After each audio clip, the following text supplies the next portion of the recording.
আসসালামু আলাইকুম ওয়া রাহমাতুল্লাহি ওয়া বারাকাতুহু। কেমন আছো শিক্ষার্থীবৃন্দ? আশা করি আল্লাহর রহমতে সকলে ভালো আছো। আজ বিবিএ ফার্স্ট ইয়ার যেটাকে অনার্স ফার্স্ট ইয়ার যারা আছো তাদের একটি সাবজেক্ট হচ্ছে প্রিন্সিপাল অফ ফাইন্যান্স। আজকে প্রিন্সিপাল অফ ফাইন্যান্সের একটি চ্যাপ্টারের সূত্র আলোচনা করব। চ্যাপ্টার নাম হচ্ছে ক্যাপিটাল বাজেটিং টেকনিক। চ্যাপ্টার নাম হচ্ছে ক্যাপিটাল বাজেটিং টেকনিকের সূত্রগুলো আমি অল ইয়ারগুলো দেখাবো। চলো সে কথা বলে সমাধানে চলে যাই। তো শিক্ষার্থীবৃন্দ চ্যাপ্টার নাম হচ্ছে CAPITAL capital budgeting budgeting capital budgeting technique technique। তো শিক্ষার্থীবৃন্দ চ্যাপ্টার নাম হচ্ছে ক্যাপিটাল বাজেট টেকনিকের প্রয়োজনীয় সূত্রগুলো আমি তোমাদের দেখাবো। তো এক নম্বরটা হচ্ছে pay back period PAY pay back BACK pay back period PERIOD pay back পিরিয়ডের সূত্র বাংলায় বলে পরিশোধন সময়কাল। আমি এটাও লিখে দিই পরিশোধন সময়কাল। ঠিক আছে শিক্ষার্থীবৃন্দ, বাংলা বলে পরিশোধন, বাংলায় বলে পে ব্যাক পিরিয়ড, ইংরেজিতে বলে পে ব্যাক পিরিয়ড, বাংলায় পরিশোধন সময়কাল। তো শিক্ষার্থীবৃন্দ একটু খেয়াল করো, এটা সূত্র হচ্ছে দুইটা, আমরা পে ব্যাক পিরিয়ড সংখ্যা লিখতে হবে PBP।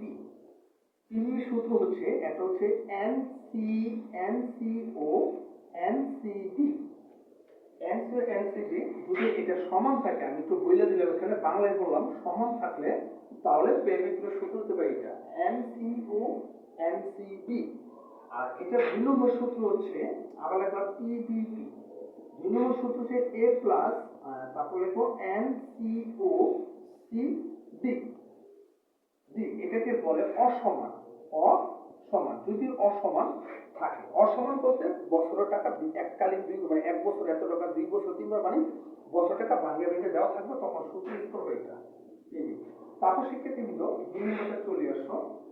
2 নম্বর সূত্র হচ্ছে আমি লিখব ABERAGE average rate RATE average rate of return return TURN। যারা শিক্ষার্থীবৃন্দ আছো দেখবা তোমাদের রিকোয়ারমেন্টে বলা থাকবে average rate of return.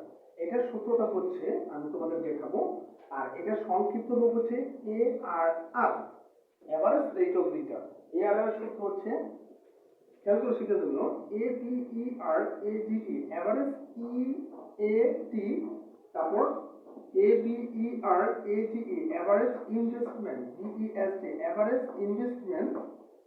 Investment into 100। ঠিক আছে শিক্ষার্থীবৃন্দ, average EAT average investment into 100। তারপর 3 নম্বর সূত্রটা চলে আসো return on investment return on investment REST return on investment. তো শিক্ষার্থীবৃন্দ এটা সংক্ষিপ্ত রূপ হচ্ছে ROI। এটার সূত্র হচ্ছে ABERAGE average EAT original ORGINAL original investment original investment into 100। ঠিক আছে শিক্ষার্থীবৃন্দ, রিটার্ন অন ইনভেস্টমেন্টের সূত্রটা আমি দিয়ে দিলাম average EAT original investment into 100। তারপর 4 নম্বর সূত্র হচ্ছে শিক্ষার্থীবৃন্দ খেয়াল করো net present value NET net PRESENT net present value VALUE net present value. এটার সংক্ষিপ্ত রূপ হচ্ছে NPV সূত্র হচ্ছে TPV মাইনাস NCO। তো শিক্ষার্থীবৃন্দ TPV এর পুরো হচ্ছে টোটাল প্রেজেন্ট ভ্যালু। আমি আবারও বলি TPV এর total present value NCO net cash outlay. শেষ শিক্ষার্থীবৃন্দ, এবার 5 নম্বরটা চলে আসো। আমি 5 নম্বরের সূত্রটা আমি তোমাদের এখন পেশ করব, যেটা বলে প্রবাবিলিটি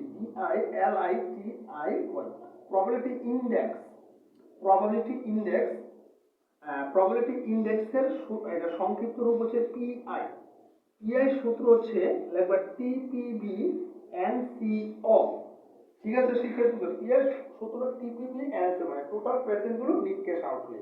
তো শিক্ষার্থীবৃন্দ এবার 5 নম্বরটা গেল, এবার 6 নম্বর সূত্রটা এখানে চলে আসো। আমি 6 নম্বরটা তোমাদের এখন দেখাবো। 6 নম্বরের একটা সূত্র হচ্ছে যেমন